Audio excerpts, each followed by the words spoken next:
Hi everyone, and welcome to A&P with Dr. O. In this video, we're going to take a look at the spinal cord. As we're looking at the spinal cord, we can see that we have both white matter and gray matter. And I think the gray matter kind of looks like the wings of a butterfly. The white matter is organized into columns. Sometimes they're also called funiculi. We have posterior columns, lateral columns, and then we have anterior columns.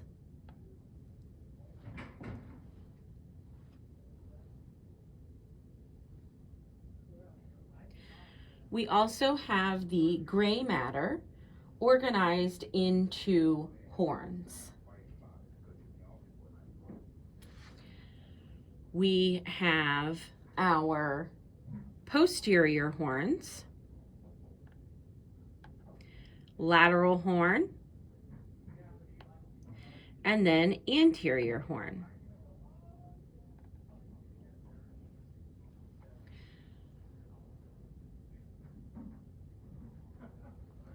From these horns, we can see roots. We have dorsal roots and ventral roots. Sometimes these are called anterior and posterior roots, respectively. So here we would have our ventral root, or again, sometimes called anterior root. Here we would have our dorsal root, sometimes called the posterior root. And then we have this enlargement here, which is known as the dorsal root ganglion. Dorsal roots are sensory.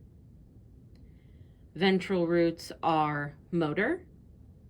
They join to form spinal nerves, which are mixed because they contain both roots and allow for the movement of both sensory and motor information. So what happens is sensory information comes in through the dorsal root. It gets processed by the nervous system, and then motor commands are sent out through the ventral root.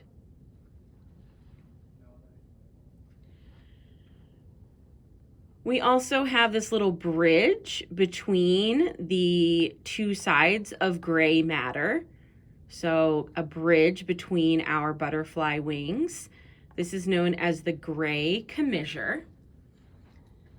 And in the center of that, there is an opening known as the central canal. We also have an anterior groove and a posterior groove.